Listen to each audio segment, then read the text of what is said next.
오늘 책은 지금까지 책과 완전 다를 것입니다. 오늘 책의 주인공은 정말 주식의 주자도 모르는 너무나도 평범한 사람이었습니다. 다른 투자 대가들처럼 주식을 해본 경험이 있었던 것도 아니었고, 주식과 관련된 직장을 다닌 것도 아니었고, 유명 대학을 졸업하거나 가족 중에 투자자가 있었거나 펀드 매니저로 직장 생활을 시작한 것도 아니었습니다. 그는 정말 주식과는 전혀 관계없는 삶을 삽니다. 하지만 그는 결국 세계가 인정하는 투자 고수, 투자 대가가 됩니다. 오늘 책으로 여러분들께 꼭 전해드리고 싶은 메시지는 여러분들도 충분히 할 수 있다는 것입니다. 오늘 영상은 주식 투자를 하시는 여러분들에게 그 어떤 동기부여 영상보다 100배 유익할 것이라고 확신합니다. 미국 유명 영화배우 톰 하디와 닮은 면이 있는 훈훈한 외모의 이 사람의 이름은 니콜라스 다비스입니다. 우리는 이 사람에게 주목할 필요가 있습니다. 왜냐하면 그는 나이트클럽 등에서 무용수로 활동하는 댄서임과 동시에 미국 주식 투자 역사의 한 획을 그은 박스 이론의 창시자이기 때문입니다. 그의 박스 이론은 몇십 년이 지난 지금도 전 세계 투자자들에게 회자되고 있고, 투자자들의 효율적인 분석 기법으로 여전히 활용되고 있습니다. 월스트리트는 그를 개인 투자자의 모범이라고 손꼽기도 합니다. 왜냐하면 그는 주식 문외한에서 오로지 혼자만의 노력으로 주식 투자 대가의 반열에 올랐기 때문입니다. 그는 자신의 투자 일대기를 나는 주식 투자로 250만 불을 벌었다 라는 책을 통해 고스란히 밝히고 있는데, 이 책은 뭘 할까요? 주식의 주자도 모르는 완전 초짜가 투자로 성공하는 과정을 실감나게 그려냈다고 해야 할까요? 어떤 부분에서 실수를 했고, 그런 실수를 했던 그때의 감정과 생각, 그 실수를 극복하고 자신의 전략을 가다듬어 나가는 과정이 예술적이면서도 재밌게 묘사되어 있습니다. 주식을 하시는 분들은 반드시 읽어봐야 할 필독서 중에 하나라고 감히 말씀드리고 싶습니다. 실제로 이 책은 세계 주요 증권가의 필독서이기도 합니다. 그의 투자는 실수와 깨달음의 반복이었습니다. 그런 과정 속에서 그는 가치 투자야말로 완벽한 투자법이라고 깨닫고 가치 투자에 매진하지만 결국 그는 단기 투자자로 흑화하고 맙니다. 그리고 더 많은 경험을 쌓은 후 그는 단기 투자에 가치 투자를 접목시키고 자신의 투자 이론을 완성합니다. 그리고 그는 스스로를 기술적 펀더멘털리스트라 칭하며 자신의 이론에 자부심을 내비치기도 했습니다. 그리고 그는 자신의 이론으로 엄청난 부를 일구고 투자대가 반열에 오르게 됩니다. 초보 투자자에서 투자 고수에 이르기까지 과정과 경험을 기술한 투자서는 사실 흔치 않습니다. 그리고 그 과정에서의 시행착오와 깨달음을 단돈 14,800원에 살 수 있는 이런 책을 저는 너무나도 사랑합니다. 분명 다른 책에서 경험하지 못한 색다른 인사이트를 느낄 수 있을 것입니다. 오늘 영상과 이 책이 여러분들이 투자 고수가 되는 밑거름이 되었으면 하는 바람으로 시작해 보도록 하겠습니다.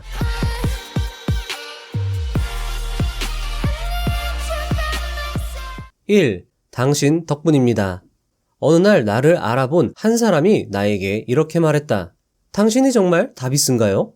믿으실지 모르겠지만 나는 당신의 책으로 열심히 공부한 후 그 내용대로 투자에 적용해서 10만 달러 이상을 벌었습니다.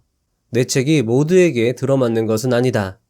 하지만 나를 알아본 그 사람처럼 이 책이 여러분들의 투자 인생에 도움이 되어 수익을 안겨주기를 진심으로 바란다. 2. 급여로 받은 주식, 생애 최초 주식 투자. 나는 한 나이트클럽에서 공연을 부탁받았다. 특이하게도 업자는 보수를 현금 대신 주식으로 지급하겠다고 했다. 연예계 생활을 오래 했지만 그런 경우는 처음이었다. 결국 나는 한 주에 50센트 하는 브리런드라는 회사의 주식을 6,000주 보유하게 되었다. 3. 까무러칠 뻔했다. 그 후 나는 그 주식에 대해 까맣게 잊고 지냈다. 2달이 지난 어느 날 우연히 신문의 주가란을 보고 나는 까무러칠 뻔했다. 50센트였던 그 주식이 1달러 90센트가 되었던 것이다. 이게 웬일이야? 그동안 인생에서 정말 중요한 것을 모르고 살았구나. 당장 주식시장에 뛰어들기로 결심했다. 4. 나는 완전 초짜였다. 나는 투자의 핵심은 정보라고 생각했다. 그래서 믿을 만한 증권 중개인을 소개받아 사무실로 갔다. 사무실은 좁고 지저분했다. 책도 가득 쌓여 있었고 벽에는 이상한 낙서 같은 그림이 가득했다. 나중에 안 사실이지만 이것은 낙서가 아니라 차트라는 것이었다. 거기에서 성공이나 능률이란 느낌은 조금도 들지 않았다. 5. 투자는 재밌어. 나는 잘 알지도 못하면서 주식을 사고 파는 재미에 즐거웠다. 나는 스스로 성공한 비즈니스맨이자 주식시장의 고수라도 된 듯한 기분을 느끼며 메뚜기처럼 이 주식 저 주식 뛰어다녔다. 나는 2%의 수익만 나도 기뻐했다. 6. 특별히 좋아하는 주식. 그러는 와중에 특별히 좋아하는 주식도 생겼다. 친구가 소개해준 주식, 나에게 돈을 벌게 해준 주식이 그랬다. 나는 그 주식을 유난히 좋아했고 마치 애완동물처럼 아끼고 사랑했다. 때로는 가족인 듯 여기며 내 주식의 장점을 여기저기 설명하고 다녔다. 이런 어리석은 심리는 최악의 손실을 입고 난 후 비로소 사라졌다. 7. 투기가 아닌 투자를 하기로 결심. 다른 사람의 의견을 쫓는 것은 어리석다는 것을 깨달았다. 나는 공부를 하기로 결심하고 경제신문, 경제전문지를 구독하기 시작했다. 나는 나 같은 초보자는 전문가들의 권고를 따라야 한다고 생각했다. 그들의 숙련되고 사려 깊은 조언에 따라 행동한다면 틀림없이 성공할 것이라 생각했다. 8. 사면 떨어지고 팔면 오르고. 나는 당시엔 내가 사면 떨어지고 내가 팔면 오르는 이 상황을 전혀 이해하지 못했다. 하지만 지금 생각해보면 나는 돈을 잃을 수밖에 없었다. 손실을 입으면 운이 안 좋은 탓으로 돌리고 언젠가는 내게 행운이 돌아올 것이라고 굳게 믿었다. 9. 경제전문지. 실패. 나의 투자금은 계속 줄어들기만 했다. 나는 다시 한번 내 처지를 재고해야 했다. 결론은 경제 전문지도 돈을 벌 수 있는 정보를 제공하지 못했다. 그들이 추천하는 종목은 대부분 하락했다. 자, 여러분들도 느끼셨겠지만 이 저자는 정말 순수했습니다. 그는 월스트리트에 진출하고서도 전문가의 말을 철석같이 믿고 투자하다가 또 손실을 봅니다. 책에는 그의 순진하고 귀여운 경험담이 생생하게 기록되어 있으니 책으로 빅재미를 느껴보시면 좋겠습니다. 10. 공부에 매진하다. 주식 투자는 도박이 아니므로 기본적 분석에 의해 접근할 때만 효과가 있다는 것을 깨달았다. 따라서 주식에 대한 연구를 열심히 해야 한다는 것을 알게 되었다. 나는 상승하는 종목을 분석해보기로 했고 그런 종목들은 대체적으로 기본적인 면이 우수했다. 우량하면서도 배당금을 지급하고 재무제표가 훌륭했다. 나는 이것을 계기로 기본적 접근 방법이 올바른 것임을 더욱 확신했다. 11. 노력. 나는 이 방법을 발전시키기 위해 관련 전문 서적을 읽고 기업 보고서를 연구하고 분석했다. 수개월 동안 이런 공부를 하느라 고생했다. 거래가 끝난 뒤에도 오랜 시간 수백 개의 상장 기업의 재무제표를 연구했다. 또 기업들의 자산, 부채, 순이익, 주가 수익 비율을 서로 비교했다. 우량주, 저평가 종목, 전문가가 선호하는 종목, 부채 비율이 낮은 종목, 배당금 삭감이 없었던 종목 등으로 나의 투자 기준을 마련하였다. 12. 실현.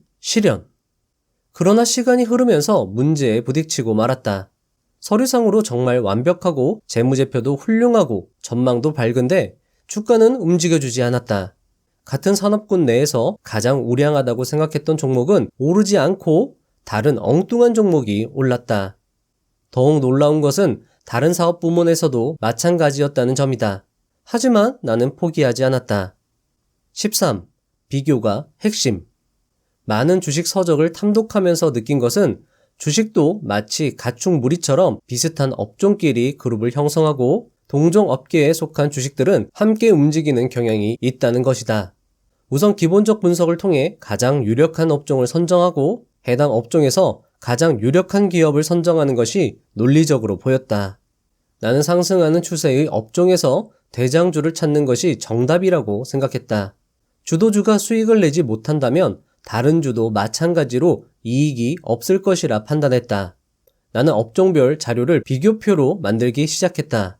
수익성, 주가 수익률, 자본 구성 등 자세히 검토했다. 내가 만든 비교표를 보고 나는 희열을 느꼈다. 내 표는 정확히 한 종목을 가리키고 있었다.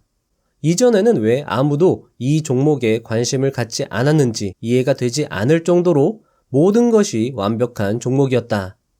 14. 전 재산을 담보로 투자하다. 나는 확신이 있었고 자신이 있었다. 매우 과학적이고 신중한 연구 끝에 결정한 것이므로 망설임과 의심이 있을 수 없었다. 나는 그 종목을 한 주에 52달러에 신용까지 땡겨 투자했다. 15. 완전 망하다. 청천벽력 같은 일이 벌어졌다. 그토록 믿었던 기업의 주가가 하락하기 시작한 것이었다. 투기적 결정이 아닌 완전 무결하고 독자적인 분석에 의해 결정했던 종목이었다. 그런데 주가는 계속 빠지고 있었다. 나는 망연자실했고 현실을 인정할 수 없었다. 철저한 분석을 통해 계산한 그 종목은 주당 75달러의 가치가 있었다. 자, 여러분들, 주당 75달러의 가치가 있었다. 이 말이 상당히 복선에 해당하거든요. 뒤에도 제가 설명을 드리겠지만, 자, 주당 75달러의 가치가 있었다. 보통 가치 투자, 기본적 분석에서 하는 적정 주가를 계산한 것이죠. 제가 뒤에도 복선에 해당하는 부분을 말씀드릴 테니까 이 부분 기억하고 넘어가도록 하겠습니다. 이것은 일시적인 하락이라고 스스로 안심시켰다. 너무나도 건실한 우량주였기 때문에 곧 제자리로 돌아올 것이라 생각했다. 하지만 그 종목은 44달러까지 내려갔고 나는 결국 매도했다. 16. 달콤한 착각. 스스로 월스트리트의 과학적인 투자자라고 믿었던 달콤한 착각은 산산조각 났다. 나로서 최선을 다했고 오랜 시간 열심히 노력하고 준비했다. 오류를 범하지 않기 위해 내가 할 수 있는 모든 것을 했다. 끊임없이 연구, 분석, 비교했으며 정말 신뢰할 만한 기본적 분석 자료를 근거로 종목을 선택했다. 하지만 결과는 참담했다.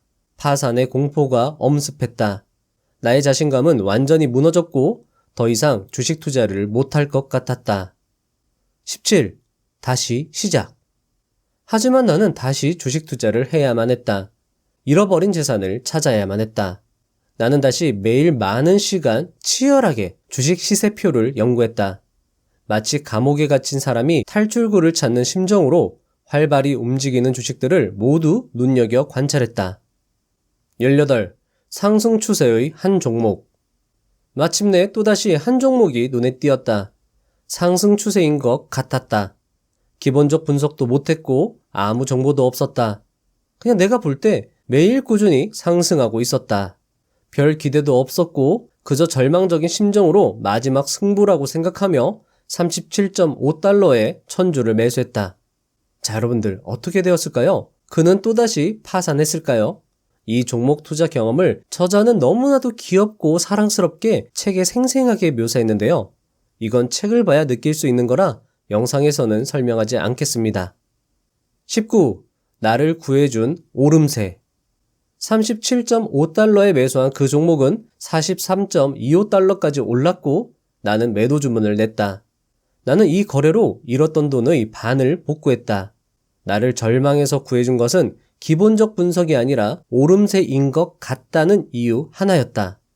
오름세가 정답이었단 말인가? 어쩌면 그럴지도 몰랐다. 20. 원리가 무엇일까? 그때까지의 경험에서 주식시장이 얼마나 두려운 곳인지 충분히 느꼈다. 실패도 많이 해봤기 때문에 주식시장은 운만 좋으면 돈이 쏟아지는 일확천금을 얻을 수 있는 요술기계가 아니라는 것을 깨닫게 되었다. 지식이 필요하고 시장 운용 원리를 파악해야 했다. 규칙을 모르고 어떻게 게임을 할 수 있겠는가? 21. 나만의 성공 투자 방식. 기술적 분석. 나는 기본적 분석에 의한 투자는 오류를 범했지만 기술적 분석에 의한 투자는 성공을 거두었다. 그렇다면 성공 투자 방법을 계속 이어나가는 것이 성공을 위한 최선의 방법일 것이다. 매일 저녁 많은 시간을 투자해 시세를 관찰하며 기술적 분석을 익혔다. 자, 여러분들 계속 저자가 강조하는 단어가 있습니다. 자, 무엇일까요? 자, 매일입니다. 매일 저녁 관찰하고 기술적 분석을 익혔다. 자, 앞에서도 나오죠? 전 재산을 잃어버리고 어떻게 했죠? 포기하지 않고 매일 많은 시간 치열하게 연구했다. 자, 여러분들 저자가 이야기하는 특정 기법에 집중하는 것도 좋지만 이렇게 저자가 얼마나 열심히 노력했는지 주목해보는 것도 이 책의 장점이라고 생각을 합니다. 자, 여러분들도 그러니까 매일매일 열심히 하시기만 하면 여러분들도 충분히 주식 투자로 성공할 수 있고 개인 투자자의 꿈이라고 하는 10억의 증권 계좌를 충분히 얻어낼 수 있다라는 겁니다. 여러분들께 10억을 드린다고 한다면 매일매일 열심히 안 하실 이유가 없겠죠? 자, 그리고 이 저자의 박스 이론도 매우 훌륭한 도구이기 때문에 여러분들이 꼭 배우시고 책을 읽으시고 활용하시면 좋을 것 같습니다. 자, 계속하겠습니다. 어느 날 한 종목을 발견했는데 아무도 관심 없는 종목이었다. 하지만 해당 종목은 한 달 사이 15달러에서 23달러까지 상승하더니 5주 동안 횡보하다 다시 거래량이 늘며 주가도 상승하기 시작했다. 나는 26달러에 매수하여 추세를 주시했다. 주가는 계속 상승했다. 거래량도 꾸준히 증가했다. 마침내 33달러가 되었을 때 나는 매도를 결심했다. 자, 여러분들 여기 매우 중요합니다. 어떻게 보면 기술적 분석의 효용성에 대해서 설명하는 부분이거든요. 자, 이 투자자가 기술적 분석이 어떻게 효용이 있는지 그것을 깨달은 과정에 초점을 두고 여러분들이 들어주시면 좋을 것 같습니다. 22. 마치 내부자처럼 행동. 난 너무 기쁘고 흥분되었다. 돈을 벌어서가 아니라 시장의 흐름으로 회사를 알아봤기 때문이었다. 지속적인 오름세, 높은 거래량에 착안해 이 기업에 대해 남들이 많이 알고 사고 있는 것이라고 가정을 했을 뿐이다. 이런 예상은 적중했다. 내가 그 주식을 매도한 뒤 그 회사에 대형 호재가 있었음이 발표되었다. 그 호재는 매우 비밀리에 진행되었으며 그 때문에 주가가 꾸준히 올랐던 것이었다. 나는 주가와 거래량을 분석하는 기술적 분석만으로 고점 바로 근처에서 매도할 수 있었다. 마치 그 회사의 내부자처럼 행동했던 것이다. 자, 여러분들, 기술적 분석의 중요성, 메커니즘을 잘 나타낸 대목이라고 할 수 있습니다.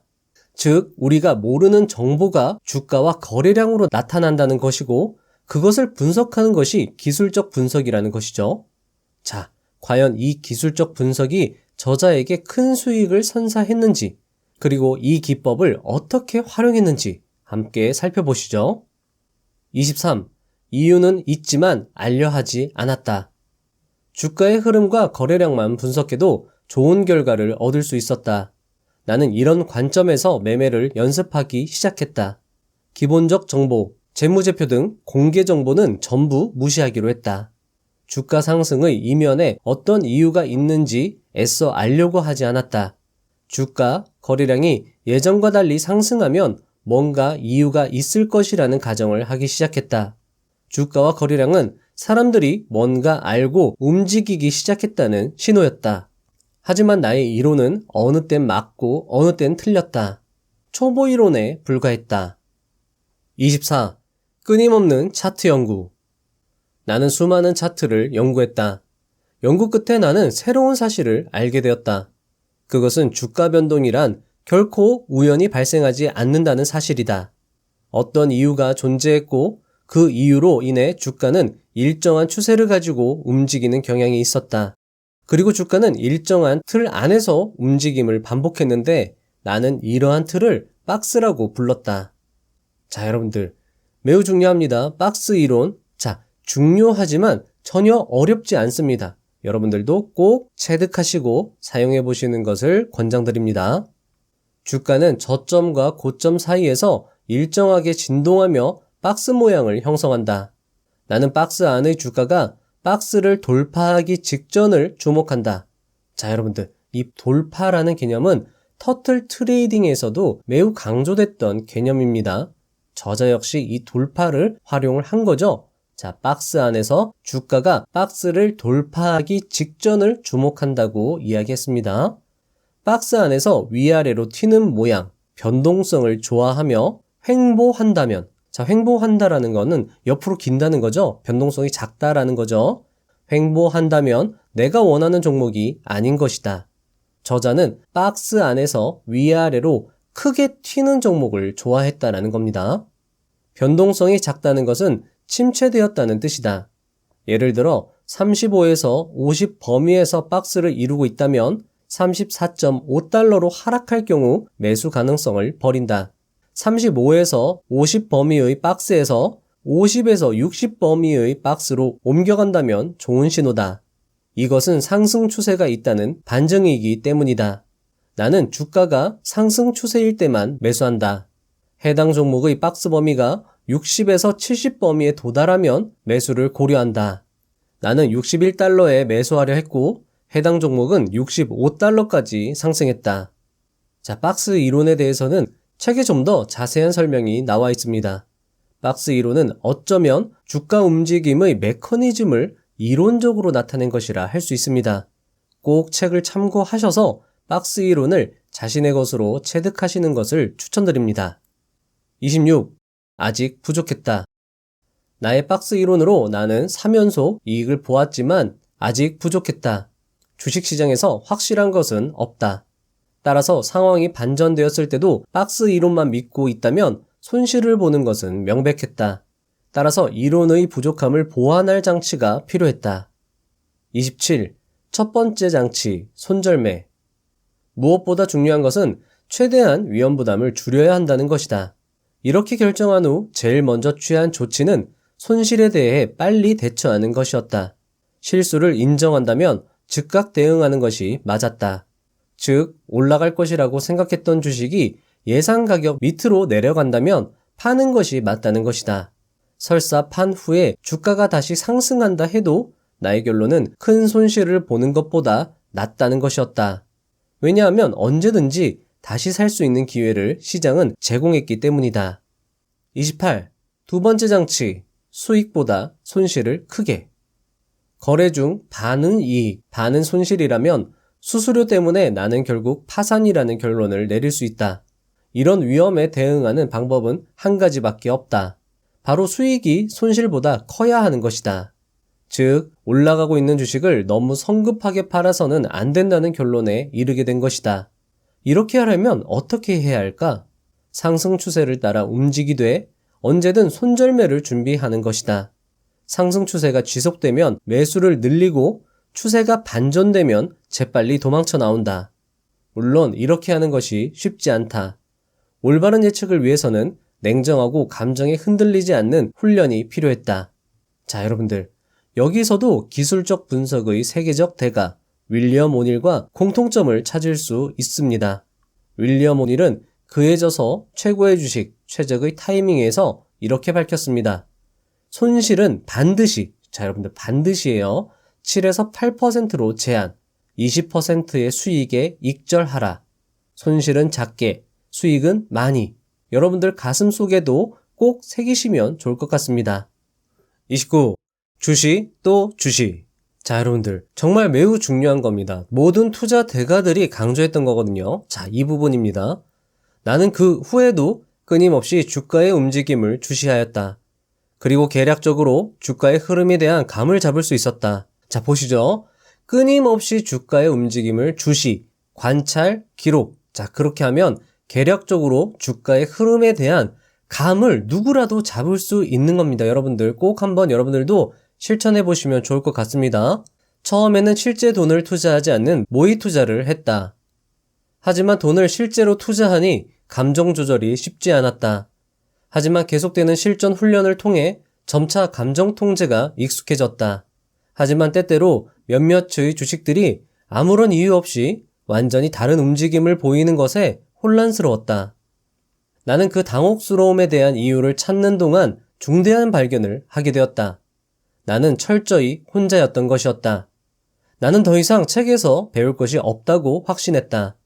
나는 특정 종목에 대해 설명해주는 금융주간지, 밸런스지에 의존하기 시작했다. 나는 설명할 수 없는 움직임에 대한 대답을 찾기 위해 밸런스지를 너덜너덜해질 때까지 책장을 넘겼다. 그리고 마침내 갑작스런 주가의 움직임에 대한 대답을 찾게 되었다. 30. 전체 시장을 보다. 마침내 나는 전체 시장의 어떤 급격한 움직임과 주식들의 갑작스런 움직임이 일치하는 것을 발견했다. 나는 지금까지 숲은 보지 않고 나무만 보고 있었던 것이었다. 나는 다우존스 평균 지수를 확인하기 시작했다. 그리고 다우존스 평균 지수와 내가 보유한 종목들을 연계하여 생각했다. 하지만 이건 역시 잘못되었다는 것을 알게 되었다. 시장을 어떤 엄격한 패턴에 맞추려고 했던 것이 실수였다. 기계적인 패턴 같은 것은 없었다. 자, 여러분들 여기도 매우 중요합니다. 남석관 투자자의 정답은 있지만 정형화된 정답은 없다의 뭔가 이 풀이 같은 내용이거든요. 자, 한번 잘 들어보시죠. 31. 마치 그림 그리기와 같았다. 미술가는 어떤 원칙에 의거하여 색을 칠하지만 그 방법을 설명하는 것은 불가능할 것이다. 이와 같이 내가 평균지수와 개별 주식 간의 관계가 어떤 원칙들 내에 국한되어 있지만 정확히 측정될 수 없다는 것을 알게 되었다. 그때부터 나는 평균지수를 지켜보지만 약세장인지 강세장인지 판단하는 데만 이용하기로 했다. 전체 시장의 큰 움직임은 개별 종목에 큰 파급을 주었다. 즉, 전체 시장의 큰 움직임을 토대로 종목들의 변동폭을 파악했고 그 후에 매도할지 매수할지 아니면 그대로 보유할지를 결정했다. 자, 여러분들 여기도 역시 윌리엄 오닐의 이론과 일치합니다.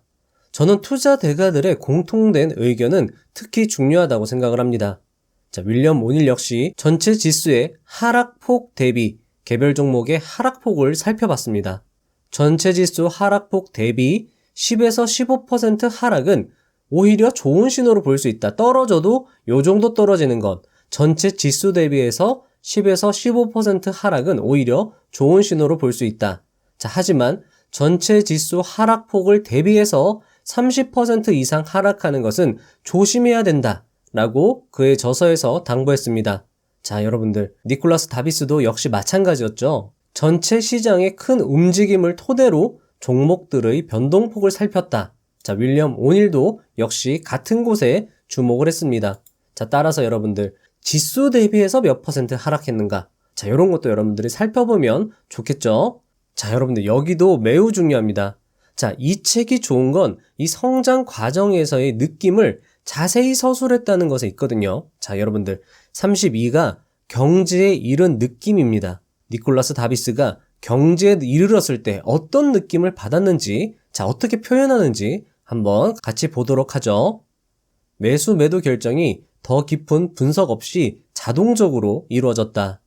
나는 이제 알파벳을 한자 한자 읽어나가는 것이 아니라 문장 전체를 제대로 읽고 있었다. 다시 말해 어린아이처럼 어렵게 글자들을 읽어나가는 것이 아니라 페이지를 한번 보고 거기에서 빠르게 결론을 도출해내게 된 것이다. 이와 함께 감정을 다스리려고 애를 썼다. 이러한 노력은 매매일지 작성으로 이어졌다. 나는 매매 이유와 실수의 이유를 기록했고 실수를 반복하지 않기 위해 노력했다. 이러한 매매일지 작성은 내게 엄청난 도움이 되었다. 자, 여러분들, 엄청난 도움이 되었다라고 저자가 고백하고 있습니다. 무엇이 엄청난 도움을 주었죠? 매매일지 작성이었습니다. 자, 계속 하겠습니다. 나는 각각의 거래에서 무언가를 배워나가고 있었다. 자, 매매일지를 작성하고 각각의 거래에서 계속 스스로 배워나갔던 거죠.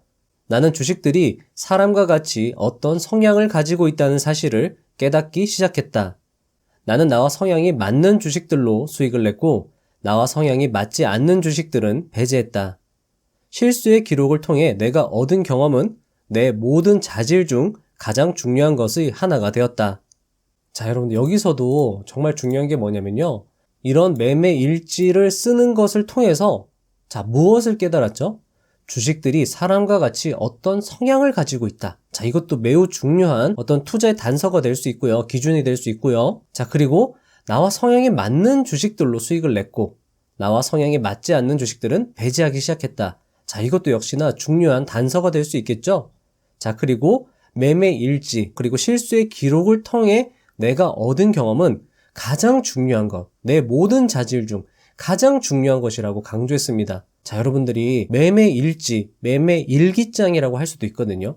그런 것들을 적으면서 그날그날의 느낌, 코스피, 그리고 여러분들이 주목하고 있는 종목의 주가의 흐름 등을 기록을 한번 해보는 겁니다. 자, 그러면 여러분들이 뭔가 깨달음이 올 수 있다는 거예요. 그건 여러분들이 누구든 간에 할 수 있는 것들이죠. 자, 저는 이 부분에서 저자가 이렇게 말하는 듯 했습니다. 자, 이론도 중요하지만 투자는 하다 보면서 느끼는 것이 있다. 그리고 그런 느낌은 일지를 작성하면서 더 명확해지고 그런 감을 익히는 것이야말로 가장 중요하다. 저는 하다 보면 이라는 말에 힘을 믿습니다. 여러분들, 하면 됩니다. 하다 보면 되는 겁니다. 여러분들도 분명 하시면 될 것입니다. 끝까지 희망을 잃지 마시고 책을 읽고 책에 나온 기법들을 하나하나 해보시면서 매매 일지, 어떤 노트라도 좋습니다. 기록하고 관찰하세요. 그렇게 하다 보면 분명 뭔가 느끼는 것이 있을 겁니다. 그런 것들을 모아가다 보면 어느샌가 여러분들도 투자의 고수가 되어 있을 것이라 확신합니다. 자, 여러분들 여기도 매우 중요합니다. 이제 정말 중요한, 이제 이 저자가 수많은 시행착오를 겪은 후에 깨달은 것들을 뒤쪽 부분에 다 쏟아내고 있거든요. 자, 한번 잘 들어보시죠. 33. 예언가는 될 수 없었다. 나는 주식 투자의 진단가는 될 수 있어도 예언가는 될 수 없었다. 내가 고른 종목이 내일 잘 된다는 보장이 없었다. 나의 꼼꼼한 분석이 틀리는 경우도 많았다. 하지만 나는 속상해하지 않았다. 예측이 맞다면 더 사면 되고 틀렸다면 즉시 매도해버리면 그만이었다. 나는 주가가 상승했다고 자랑스러워하지 않았다. 왜냐하면 주가의 상승이 나의 분석 때문이 아님을 인지했기 때문이다. 나는 주가가 하락했다고 슬퍼하지 않았다. 바로 대응하여 팔면 됐기 때문이다. 이제 주식과의 관계에서 가치라는 단어는 사용될 수 없음을 알았다. 주식의 가치는 그 시세이다. 자, 여러분들 앞에 제가 복선이라고 깔아드렸던 거 있잖아요. 저자가 가치 투자적, 기본적 분석을 할 때는 해당 주식의 가치는 75달러만큼이다 라고 계산을 했는데 맨 마지막에 정말 느꼈던 이 깨달음은 주식의 가치는 그 시세 자체라는 겁니다.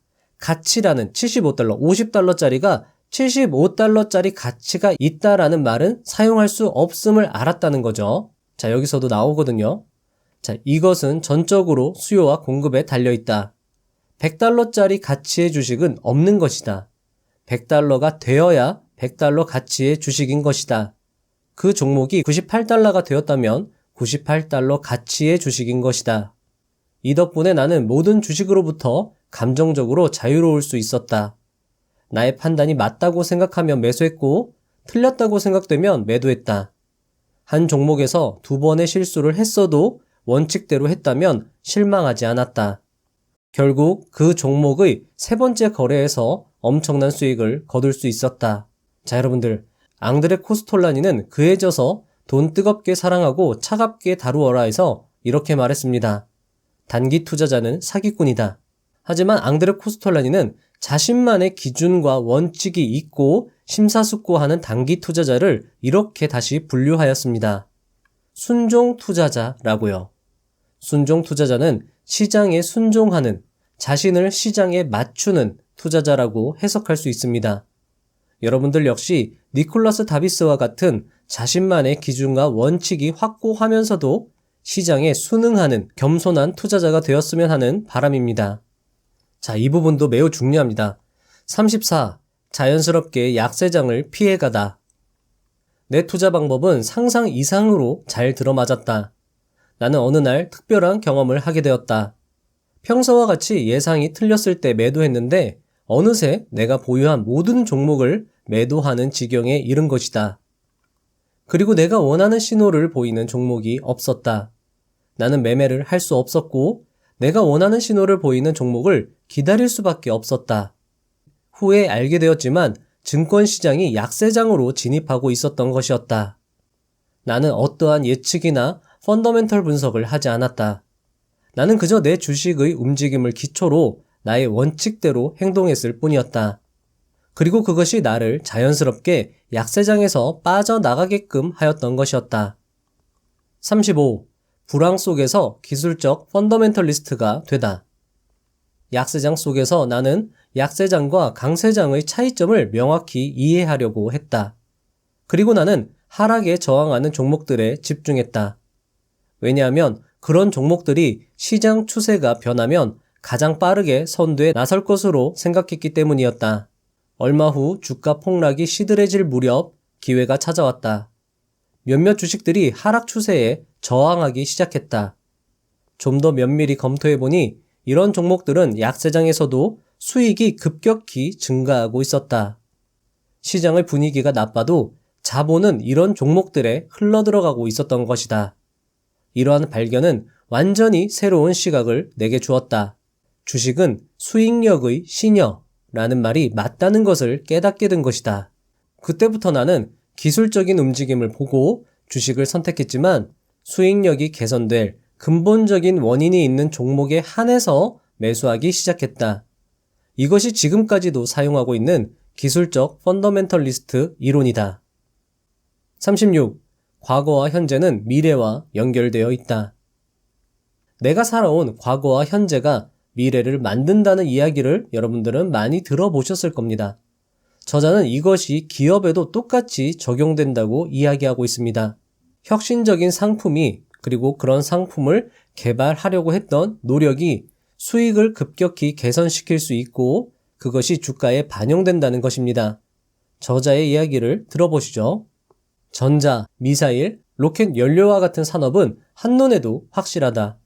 이러한 신산업은 급속히 성장하는 걸음마 단계의 산업들이다. 성장은 곧 시장에 반영될 것이다.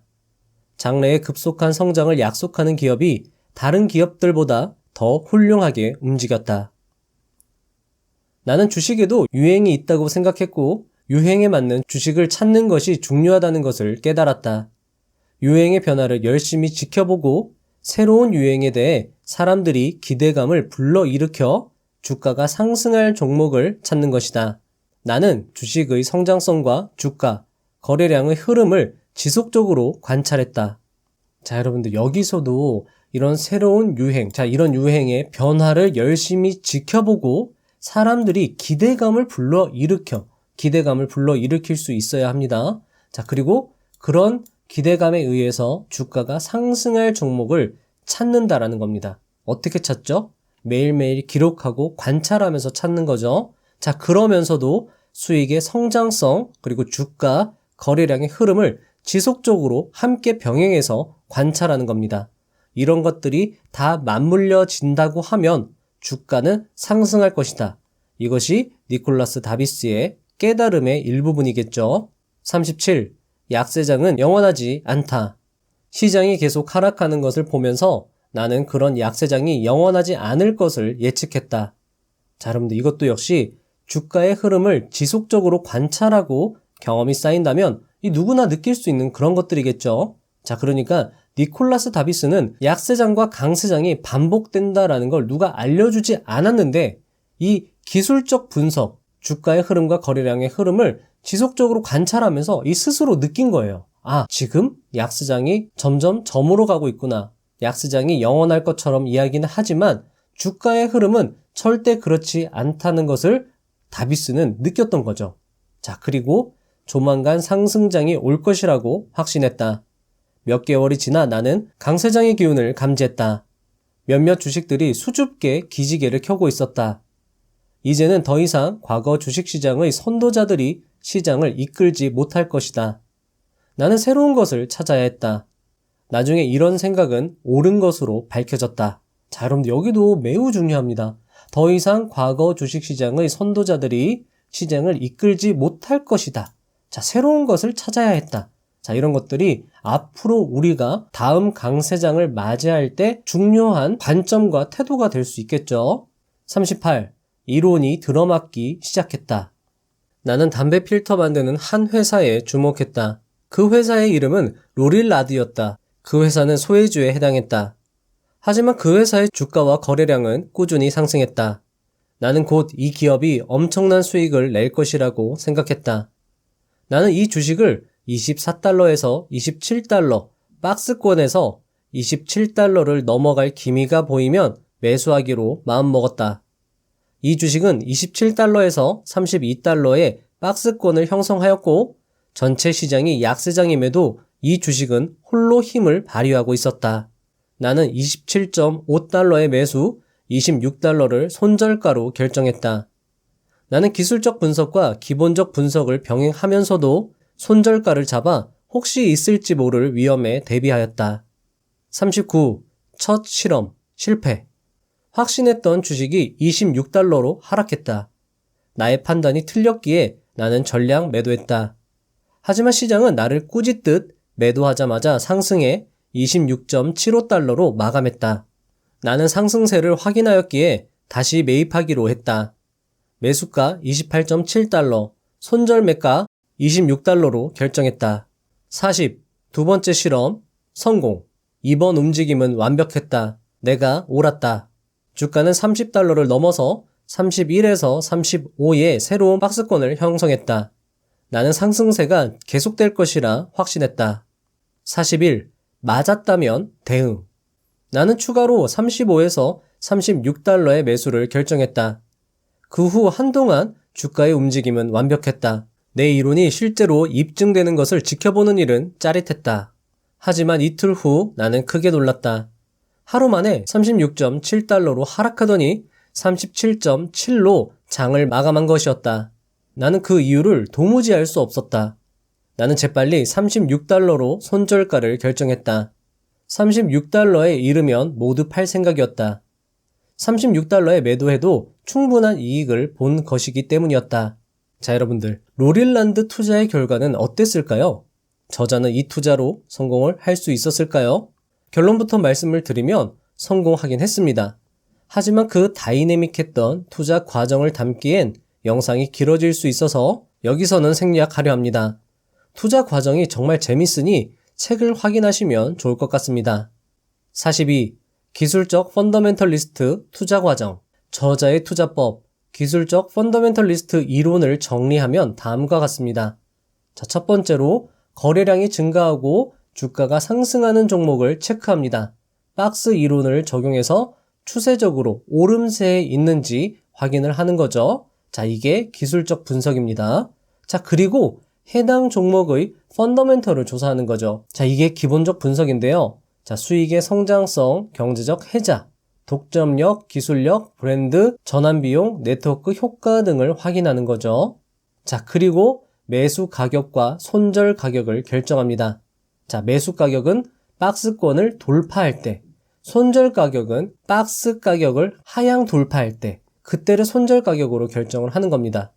자, 그리고 내 생각이 맞았을 때, 주가가 상승했을 때는 추가 매수하고 내 생각이 틀렸을 때, 주가가 하락할 때는 매도합니다. 아주 기계적으로 대응하는 거죠. 자, 그리고 여섯 번째, 주가가 상승할수록 이에 맞추어서 손절매 가격을 상승시키는 겁니다. 자, 엄밀히 말하면 익절 가격을 점점 기준치를 높이는 거죠. 자, 그리고 일곱 번째가 주가 상승이 둔화되면 익절 가격을 크게 상승시키는 겁니다. 자, 이제 매도 준비를 하는 거죠. 자, 하지만 바로 팔진 않습니다. 왜냐하면 더 올라갈 수 있기 때문에 고려의 여지를, 생각의 여지를 두는 거죠. 자, 그리고 익절 가격에 도달했다. 즉시 매도하는 겁니다. 기계적으로요. 감정을 섞으면 안 된다고 저자는 강조했죠. 자, 저자는 이 투자법을 적용해서 크게 수익을 거둡니다. 그리고 그는 자신의 몇 년간의 연구와 수고가 값어치 있음에 보람을 느낀다고 책을 통해 밝힙니다. 그는 드디어 정상에 섰음을 확신한 것이죠. 43. 상상 이상으로 잘 들어맞는 이론. 그는 크게 수익이 난 종목을 자신이 설정한 익절매 가격에 도달하자마자 즉시 매도합니다. 그리고 매도 후에 그 종목의 라이벌 기업이 생겼던 것을 알게 됩니다. 그래서 주가가 주춤했던 것이죠. 그는 특별한 정보가 없어도 기술적 분석만으로 시장을 이끌어 나가는 세력에 대응할 수 있다고 책을 통해 말하고 있습니다. 44. 내 이론과 딱 맞아떨어진 한 종목. 저자는 나무 바닥재를 만드는 한 회사에 주목합니다. 펀더멘털적으로 기준에 맞진 않았지만 기술적 분석으로는 자신의 기준에 딱 들어맞았던 것이죠. 그는 기술적 분석의 대가 윌리엄 오닐과 마찬가지로 평소의 거래량 이상의 거래량에 주목합니다. 갑자기 거래량이 늘어난 것에 주목을 한 것이죠. 그는 펀더멘털을 찾으려고 아무리 애를 썼지만 찾을 수 없었다고 고백합니다.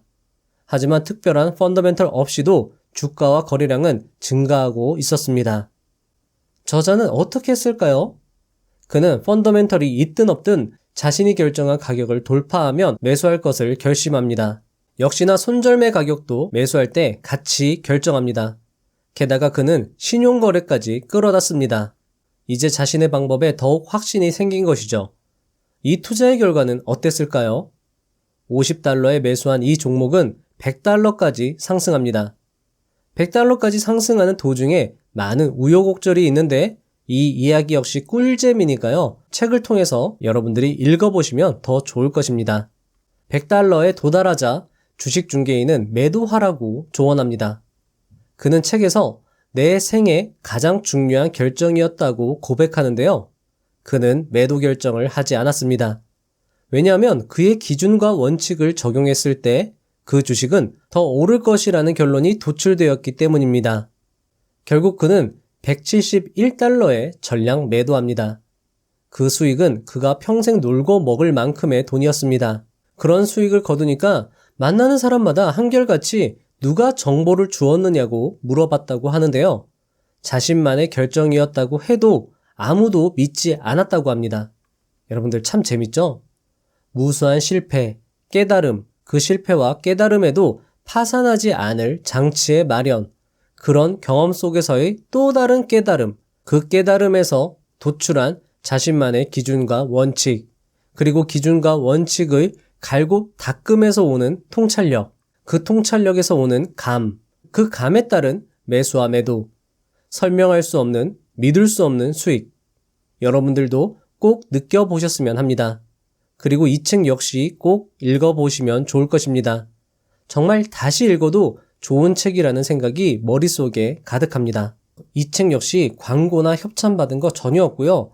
정말 좋은 책이라 여러분들께 추천을 드리는 것입니다. 45. 수익 회수 전략. 나는 큰 돈을 벌었지만 더 조심했다. 나는 잘못된 판단으로 어렵게 번 돈을 잃지 않으리라 다짐했다. 내가 취한 첫 번째 조치는 수익의 반을 회수하는 것이었다. 그리고 나머지 자금으로 투자를 계속했다. 자, 여러분들 이거는 남석관 투자자님의 계좌분리 이익 회수 전략과 같습니다. 두 투자대가의 경험에서 우러나오는 위험관리 전략. 여러분들 꼭 명심하시면 좋겠죠? 46.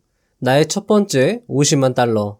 성공 가도를 달려온 그였지만 그런 와중에서도 그는 여러 가지 실수를 많이 경험하게 됩니다. 자, 그리고 그 실수의 이유 중에 하나가 바로 이 감정이었습니다. 스스로 감정을 다스리는 게 너무 어렵다고 이 책을 통해서 그리고 경험을 통해서 밝히고 있었는데요. 그는 원칙에 따르면 투자하지 말아야 했음에도 예전에 크게 수익을 낸 종목이라서 애착을 가지고 있었고 그렇게 해서 투자를 했는데 큰 손실을 경험합니다. 애착이란 감정으로 손실을 본 거죠. 이렇게 경험이 많은 사람들도 이 감정을 컨트롤하기가 매우 어렵다는 것을 알 수 있습니다. 하지만 그는 다시 박스 이론에 기초한 기술적 분석과 기본적 분석을 병행하며 자신만의 투자 원칙을 고수하게 됩니다. 그리고 마침내 그는 누적 수익률 $50만 기록하게 됩니다. 자, 특이한 것은 짜잘한 수차례의 거래에서가 아닌 몇 번의 큰 수익으로 $50만 기록했다는 것입니다. 앞서 저자가 언급했던 손실보다 수익을 더 크게 가져가는 원칙을 잘 지킨 덕분이라고 할 수 있습니다. 그는 그래서 한 종목에서 $25만 수익을 보고 있었습니다. 그 종목을 매도하면 누적 수익 $50만 기록하는 것이죠. $50만 당시에 평생 부자로 살 수 있는 엄청난 돈이었습니다. 그는 매도를 심각하게 고민합니다.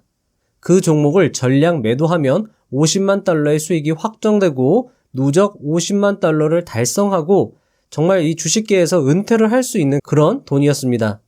그는 과연 어떤 결정을 하게 될까요? 그의 이야기를 들어보시죠.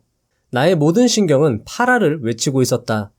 언제 팔 것인가를 결정하는 것은 너무나도 힘겨웠다. 누구도 나에게 조언을 해줄 수 없는 상황이었다. 나는 결국 그 종목을 매도하지 않기로 결정했다. 호텔로 돌아왔을 때 난 매우 지쳐 있었다. 이때 내 모습은 부자가 되기 직전의 사람이 아니라 오히려 죽음을 결심한 사람의 초라한 모습이었다. 나의 결정은 옳은 선택이었다. 그 종목의 주가는 계속 상승했고 더 큰 수익을 낼 수 있었다. 나는 자신감과 승리감을 느꼈다. 그리고 나는 월스트리트로 입성하여 주식시장과 가까운 곳에서 거래를 하기로 결정했다. 그 결정은 나를 파멸의 구렁텅이로 몰고 갔다. 47. 두 번째 위기. 50만 달러를 훌쩍 넘는 이익을 낸 경험은 나에게 엄청난 자신감을 주었다. 나는 주식을 느낄 수 있었다. 나는 주가가 어떻게 움직일지에 대해 대부분 설명할 수 있었다. 나는 거대한 힘을 가지고 있다고 생각했다. 50만 달러를 벌 수 있었다면 200만, 300만, 500만 달러를 벌지 못할 이유가 없었다. 나는 가장 위험한 정신 상태인 자만심에 빠졌다. 48. 모든 원칙을 내팽겨치다. 나는 월스트리트에서 거래하면서 지난 6년 동안 배웠던 모든 것을 내던졌다. 해선 안 될 것을 해버린 것이다. 나는 아무것도 느낄 수 없었다. 나의 독립심은 사라지고 감정이 나를 지배했다. 루머에 집중하고 전문가의 말에 귀 기울였다. 나는 완전히 초보처럼 행동했다. 내가 사면 떨어지고 내가 팔면 올라갔다. 나는 세력의 존재를 믿기 시작했다. 그들은 내게 비싸게 팔았고 내 것을 싸게 사갔다. 나는 그들의 존재를 믿을 수밖에 없었다. 나는 몇 주 사이에 10만 달러를 잃었다. 나는 마치 정신병자 같았다. 데이 트레이딩에 손을 댔고 매번 수천 달러의 손실을 보았다. 49. 과유불급. 과유불급이란 과하면 부족함만 못하다라는 사자성어입니다. 저자는 과유불급을 뼈저리게 느끼게 되는데요. 저자의 이야기를 들어보시죠. 분명한 사실은 내가 너무 많은 정보를 받아들이고 또한 너무 많은 곳에 손을 댔다는 사실이다. 계속되는 손실로 나는 이해할 수 없었고 소화할 수 없었던 것이다. 오히려 시장의 주변에서 거래했는데 감이 더 떨어졌다. 나는 순간 깨달음이 왔다. 나의 귀가 적이었다. 나는 예전에는 나의 원칙에 의거하여 단순하게 주식을 운용했다. 그런 방법으로 나는 주식을 바라보는 나만의 시각을 가지게 된 것이다. 하지만 뉴욕에 오면서부터 많은 것들이 나의 귀에 들어오기 시작했다. 그 결과 감정이 섞이게 되고 냉철하고 분석적인 태도를 잃게 되었다. 나는 한 가지 원칙을 세웠다. 다시는 중개인의 사무실에 찾아가지 않을 것을 불변의 원칙으로 삼았고 그들의 조언이 아닌 기술적 분석을 통해서 시장을 분석하리라 다짐했다. 50. 200만 달러를 벌다. 저자는 누적 수익 250만 달러를 벌 때도 여전히 나이트클럽의 댄서로 활동했습니다. 전업 투자가 필수적이 아님을 여기서도 알 수 있겠네요. 그는 저녁 7시 이후로 일일 시세를 점검하고 다음날 거래할 주식을 결정했습니다. 경지에 이른 후 그는 어떤 경제 논평도 읽지 않고 자신의 기준과 원칙대로 투자했습니다. 그는 오랜 경험과 원칙을 통해서만 매매를 결정했던 것이죠. 그는 책 말미에 이렇게 고백합니다. 나는 그저 주가의 흐름에 따라 손절매 포인트만 조절하면서 천천히 기다리기만 했다. 만일 주식의 추세가 좋으면 추가 매수하고 추세가 나쁘면 얼른 매도해버리면 그만이었다. 그는 이런 원칙으로 누적 수익 250만 달러의 거부가 되었습니다. 동시에 투자 대가 한 명이 탄생하는 순간이기도 했죠. 마치며 이 책은 정말 지금 읽어도 감동적입니다. 주식 초짜였던 사람이 주식 대가가 되는 그 과정과 그의 생각, 느낌이 책에 잘 담겨 있다고 생각됩니다. 이런 책을 찾기란 참 힘듭니다. 사실 대부분 투자 대가들은 학력이 좋거나 처음부터 주식시장에 발을 들여 경험이 많은 사람들이기 때문이죠. 하지만 그는 완전 달랐습니다. 아마 여러분들보다 못한 상태로 주식을 시작했을 겁니다. 따라서 여러분들이 못할 이유는 없다고 생각합니다. 오늘 여러분들께 책의 내용을 리뷰해드렸지만 책을 읽지 않고는 저자의 모든 것을 알 수 없다고 생각합니다. 정말 좋은 책이니까 꼭 읽어보시길 바라겠습니다. 긴 영상 시청해주시느라 정말 수고하셨습니다. 오늘 영상은 특히 여러분들의 투자 동기부여에 도움이 되었을 것이라 생각됩니다. 그리고 끝까지 영상을 보신 여러분들은 분명 최소 10억의 금융자산을 보유할 것이라 확신합니다.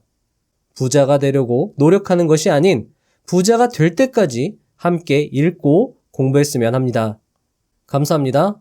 부자가 되는 지름길로 저와 함께 달려가시죠.